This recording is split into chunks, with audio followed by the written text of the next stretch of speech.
Welcome to Sleep, Sex, and Senility, where we explore the fascinating connections between sleep, oral health, cardiovascular health, hormones, brain health, and longevity. I'm Dr. Kathleen Carson, an oral systemic focused dentist. And I'm Dr. Ellie Campbell, an integrative physician focused on prevention and healthy aging. Together, we bridge the worlds of dentistry and medicine to uncover how the health of your mouth may influence the health of your entire body. If you enjoy these conversations, please like and subscribe to the podcast so that you never miss an episode. And if you'd like to stay up to date on new episodes, emerging research, and practical health insights, visit our website and sign up for our monthly newsletter using the link on our homepage. Now, let's dive into today's conversation.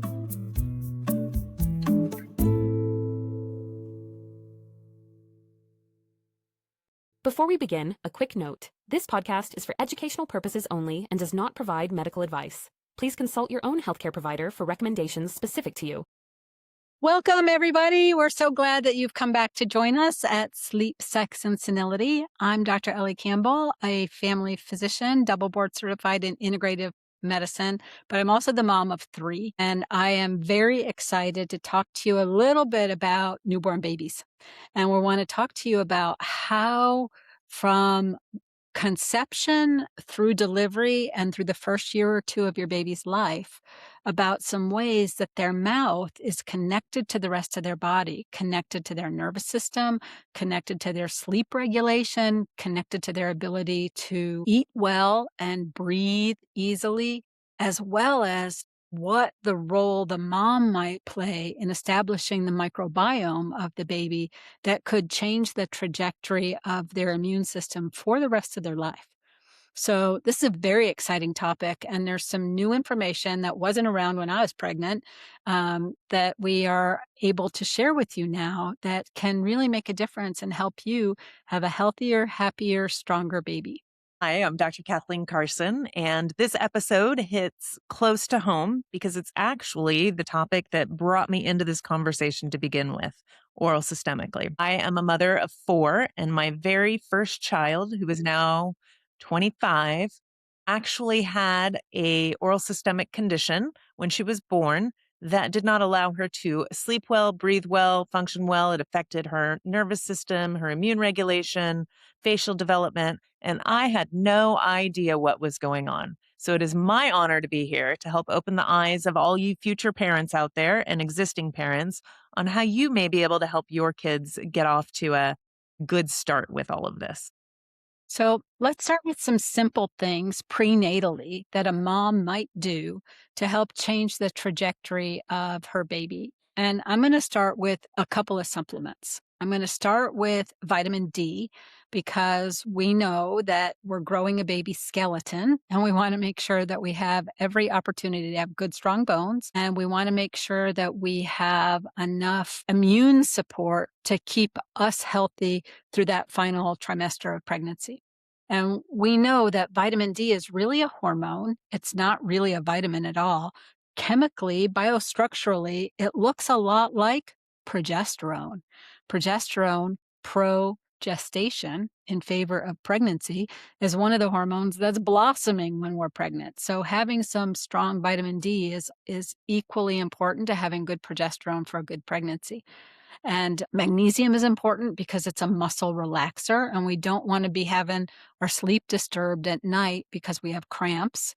And as we carry that baby and our bellies get bigger and bowel elimination becomes harder, we don't want to suffer constipation. And magnesium, as in milk of magnesia, magnesium taken as a supplement every day can really prevent some constipation problems that then can lead to hemorrhoids, which can worsen your pregnancy experience. So a couple of simple supplements. In addition, there's one that's really important for the baby's brain growth. And this is part of fish oil. We think about our grandmothers would always stick cod liver oil on a spoon in our mouth. And there was a reason for that. Cod liver oil is very high in vitamin D, EPA, and DHA. And these are letter initials for the long components of eicosapentaenoic acid that is in fish oil. And EPA is really anti-inflammatory, and DHA helps regulate our brain and keeps our brain calm and regulated and smooth. And there's been some studies that suggest, not strongly, but hint at it, that moms who take fish oil during their pregnancies have easier, less colicky babies.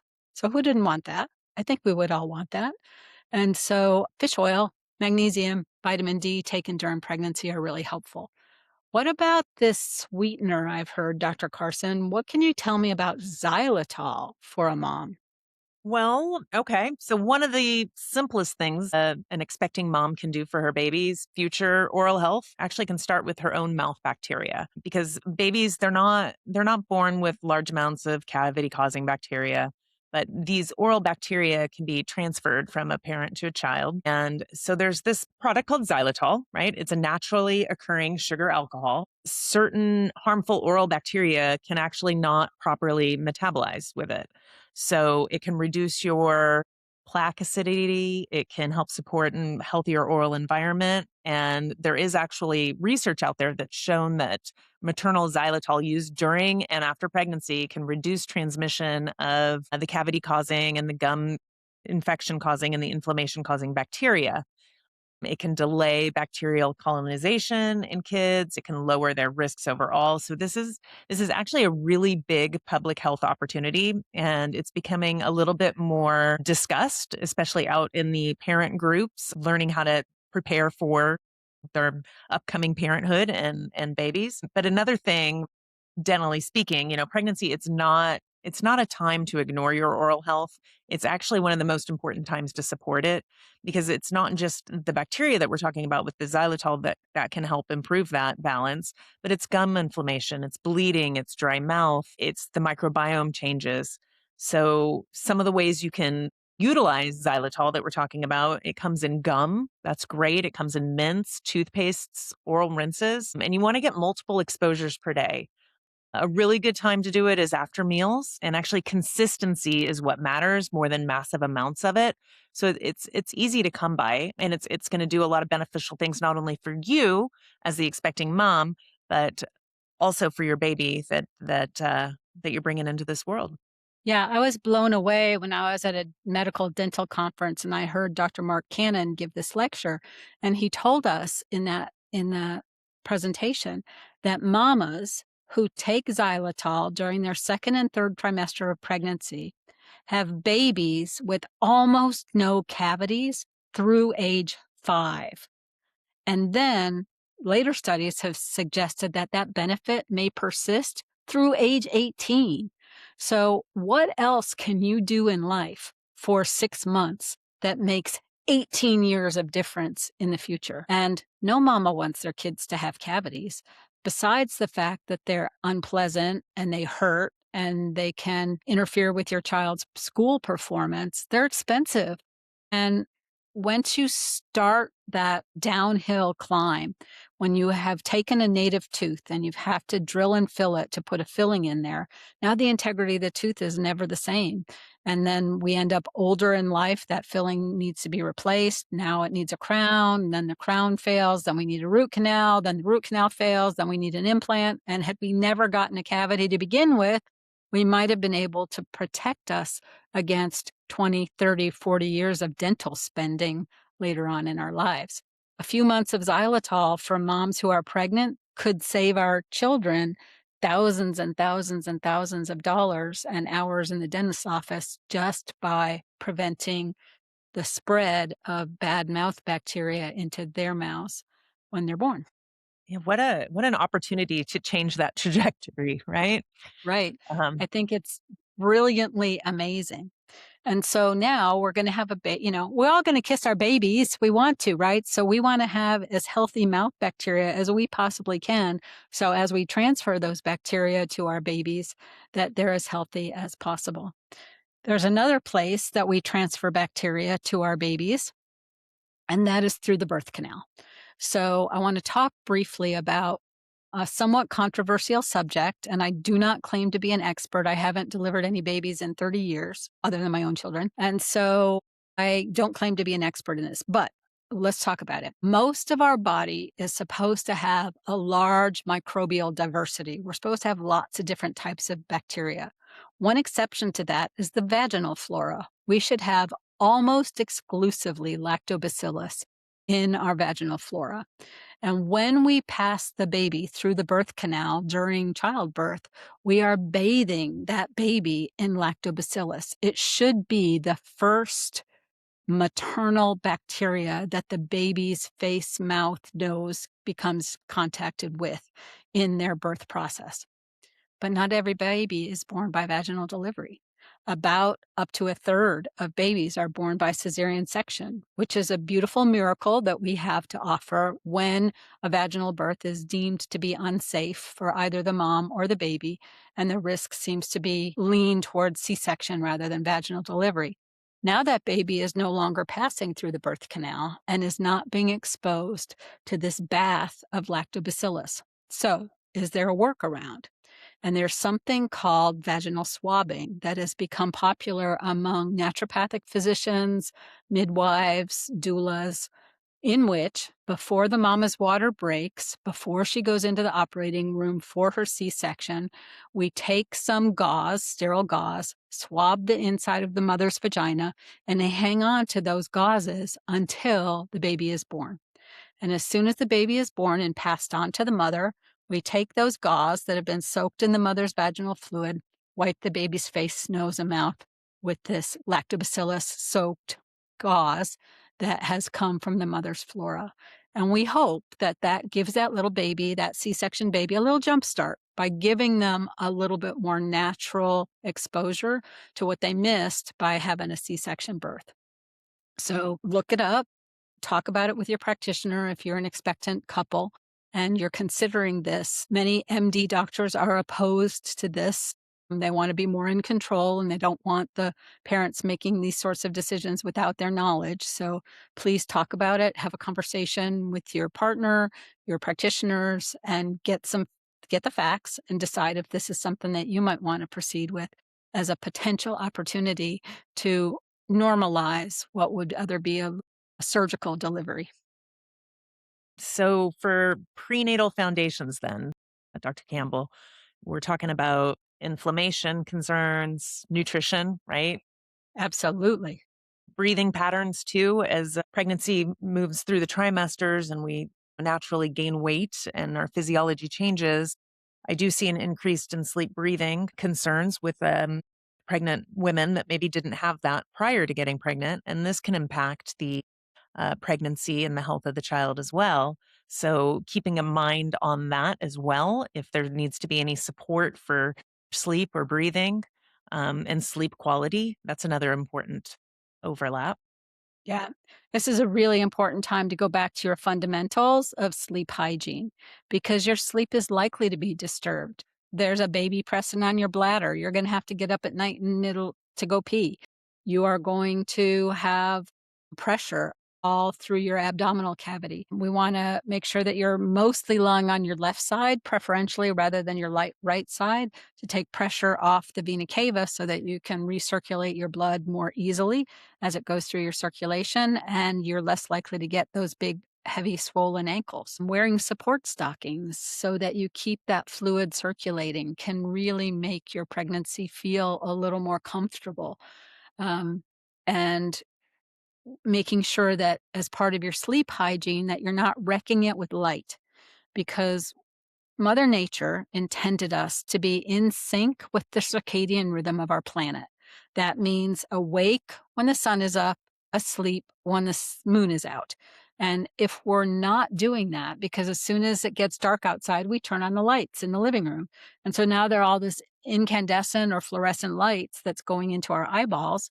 And our eyes think that it's daytime. It's not time to settle down and go to sleep. We compound that by taking a computer and putting it in front of our face with all of this light that comes into our eyeballs. And when we're playing solitaire or doom scrolling or watching Instagram or even listening to Sleep Seconds and Sex and Senility on your podcast while you're watching us on your phone before you go to bed, that sends a signal to your brain, to your pituitary and your pineal gland, that it's morning time. It's time to be awake. It takes a long time to settle into sleep. So we recommend no light in your eyeballs for 2 hours before you go to sleep at the minimum. That means no computer, no cell phone, no television. You can read a book because that's reflected light, but we don't want actual light into your eyeballs. Respect your bedtime. This is really hard to do, especially if this is not your first baby and you're trying to put in one to sleep and then try to get some quiet time for yourself and staying up too late.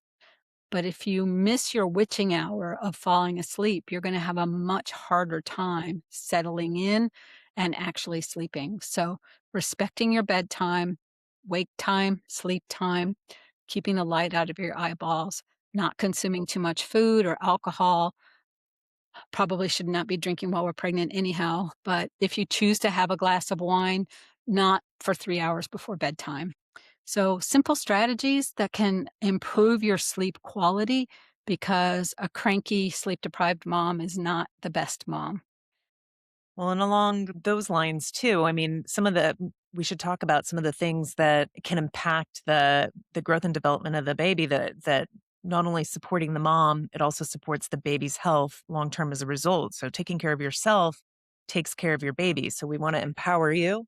We want to make it practical, and easy to implement. So one of the things I talk a lot about is the importance of nasal breathing during sleep. This is huge. And in the pregnancy world, I think it's rarely discussed. It's often discussed in my office and probably Dr. Campbell's as well, but not so much maybe in the obstetrician's office because pregnancy can actually increase your nasal congestion, increase mouth breathing, snoring, sleep fragmentation, and that can increase your inflammation, your blood pressure, cortisol, which Yeah, is you all get going to that impact pregnancy your nose. You're not baby. normally stuffy, but you're pregnant. Now your nose Yeah, is stuffy all the time. It's really hard to breathe through your nose when it's all right. sniffed up. And snoring becomes more common, but it doesn't mean it's normal. So things like Dr. Campbell suggested, side sleeping, or you can use some saline rinses or humidification. I love nasal strips. If you've got, I have a little difficulty breathing through my nose, one side collapses. So at night, I use a little nasal strip, allergy management. And if you are snoring and you haven't had it looked at, maybe go get an airway evaluation if you have a dentist that's knowledgeable in that area. Yeah. And let's Some not simple forget things. about the role of allergens. I think this is really important. I don't know what California is like. I think you may have a They're pretty 24/7, high. 365 allergy problem, but in Yeah, we do. Atlanta, we're seasonal. In Atlanta, we have a huge problem in spring and a lesser but significant problem in fall. Our spring pollen is so bad, it covers our cars and houses in green slime. So during allergy season, many people suffer. And if you happen to be one of those pregnancy sufferers or sufferers who happens to be pregnant, and you already have some nasal congestion caused by those high progesterone levels, now we're going to have a even more complicated airway issue. So get your allergies under control. What does that mean? That means before you get pregnant, if you have seasonal allergies, come see me or an allergist or an ENT and get tested for allergies. Figure out if you have perennial or seasonal allergens. You might be allergic to dust mites and not know it. You might be allergic to foods and not know it. You might be allergic, in our office, the big ones are mold and not recognize that you have a mold allergy. Then once we identify that, you get your choice. You can go to the allergist once a week and get allergy shots, or you can get a prescription for sublingual allergy drops that you get and put a drop or two under your tongue once or twice or three times a day, depending on which protocol you're using. And you do that for 2 to 3 years, and you can get 10 years of allergy relief from 2 to 3 years of allergy sublingual therapy. And that can make a huge difference in your itchy eyes, watery, scratchy throat, wheezing, sneezing, and nasal stuffiness. Also, run a HEPA filter in your bedroom where you're sleeping at night because keeping those particulates out of the air can make a huge difference in how much irritation your sinuses undergo. So, there are treatments for all of these things if you recognize that they're a problem and a potential contributor to your overall health, lowering your inflammatory burden and increasing your oxygenation while you sleep. And of course, that's good for your developing baby. Well, and another thing that we see commonly in the dental practice, and thinking back to even dental school, which was a while ago, but we were taught that pregnancy gingivitis, which is the swelling of the gum tissues and the more likely for them to bleed in the mouth, is incredibly common because the hormonal shifts can make your gum tissue more reactive, more inflamed, more prone to bleeding. But the problem is that bleeding gums are inflammation. It's not just pregnancy hormones. So if you have the wrong bacteria in your mouth, in addition to this, it can be a systemic issue that can impact your fetus as well. We also know it can cause blood sugar dysregulations. Many of us, fortunately not me, but many women suffer from gestational diabetes. They're diabetic when they're pregnant and they have normal blood sugars when they're not pregnant. Well, those high blood sugars of pregnancy can lead to those bleeding gums. So don't blame your bleeding gums just on pregnancy without checking your blood sugar. And sometimes we don't do that glucose tolerance test until later in that second trimester. You might need to do it earlier or get a finger stick or get one of those continuous glucose monitors, because I think everybody with bleeding gums deserves a blood sugar check. Just to be sure, just to rule it out. So, with that, let's talk a minute about blood sugar check because we also talk, I think both of us, quite a bit about nutrition and the right things to eat, with our patients. So, stabilizing your blood sugar, when you are facing these frequent glucose spikes that can worsen your inflammation and microbiome imbalance and cause a dry mouth. Some healthy habits that I talk about often are making sure you stay hydrated, protein forward breakfasts. I don't know if you're a fan of that or not, Yeah, but that's man. something I had learned. What's your take on that? Protein for breakfast. Yep. And and people are like, but I don't want to eat eggs. I don't want to Okay. have eggs for breakfast. How am I What going to else get is there, protein? Ellie? Dinner. Have dinner for breakfast. That's the easiest answer. I eat steak and broccoli for breakfast sometimes because I have it in the refrigerator. It's easy, it's fast, it's leftover, it's high quality beef from my organic farmer here in Georgia and high fiber broccoli. Great way to start my morning. And then moving after you eat, right? Right. And then Getting out, 10-minute getting a walk little after you eat. exercise. Yeah. And then the other thing that we see a lot in the dental office too, enamel, the hard structure in your teeth, morning sickness can cause some vomiting that can happen, day after day, month after month for some people their entire pregnancy. So some of the tips that I have for my pregnant patients that suffer from that is, rinse before you brush your teeth, because everybody wants to clean their mouth after they throw up. It's just natural. But maybe rinse with some water first because you've got acid in your vomit, and if you're just brushing your teeth, you're spreading that acid and rubbing it around. So rinse with some water first. You can use baking soda rinses to neutralize that pH. There's toothpaste that have hydroxyapatite in it. That's a really good enamel strengthening product. So maybe pay attention to using that when you do brush after all of that. But you don't want to be super aggressive with brushing if you've just thrown up because your enamel, like I said, gets exposed to that acid. So that's something I want to mention because I know I had some significant morning sickness and I didn't even know that. And I would, that these tricks then 25 years ago, and I was in dental school. Right. So I think it's that's great, but let's prevent the morning sickness. What can we that's do even to better. prevent you from being nauseated, right? So there's a couple of simple tricks. Number 1, for some people, having soda crackers at the bedside table can make a huge difference so that they eat 1 or 2 little squares of soda crackers before their feet hit the ground. Because just having that little bit of food in the stomach can neutralize some of that acid, which often can be a trigger for the morning sickness. I'm a huge fan of ginger tea, ginger chews. Ginger dramatically reduces nausea. Vitamin B6 can reduce pregnancy nausea. And one of my favorite tricks is essential oil peppermint in your belly button can really reduce some of the retching that you get that can lead to the vomiting from the morning sickness. So those And are we and also, staying well hydrated, not getting dehydrated. That's a no, yeah. really important strategy. And the xylitol we mentioned earlier in the podcast too, that's a great easy habit to add in multiple times a day that's going to help support the oral flora, stimulate your saliva. And it's really useful if you've got reflux or dry mouth or nausea. Yeah. So that's a And then good tool to have. probiotics, right? We don't wanna neglect probiotics. Some people have morning sickness because it's just a further symptom of bad acid reflux. And so recognizing if that's the case, we want to work on the acid reflux protocols. And functional medicine has many of them, but that often will include a probiotic because if you have dysbiosis and the bacteria downstream is dysfunctional, your drain is clogged and things come one way the wrong way. So let's get you on a probiotic and see if we can help that move forward. And there is mounting evidence that specific chewable oral probiotics for your gums can help repopulate the friendly, healthy bacteria and keep the bad bacteria away. And if you're vomiting acid and keeping an acid mouth environment, you're more prone to grow the bad bacteria. So the more we colonize the healthy bacteria, the more likely we are to win that battle.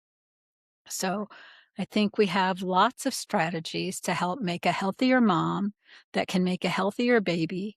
And that can persist not for 1 month, not for 6 months, not for 5 years, but 18 years of benefit from simple strategies like vitamin D, magnesium, xylitol, proper sleep breathing, getting your dentist involved in your pregnancy care early in your first trimester to make sure that you have the best possible mouth throughout the duration of the pregnancy, and then for labor and delivery and thereafter. So we're hopeful that you learned a few things on this episode of Sleep, Sex, and Senility.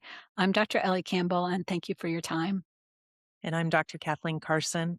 And just keep in mind, pregnancy is not about perfection. It's about your small daily habits, breathing, sleep, oral health. It can make a huge difference. So thanks for joining us.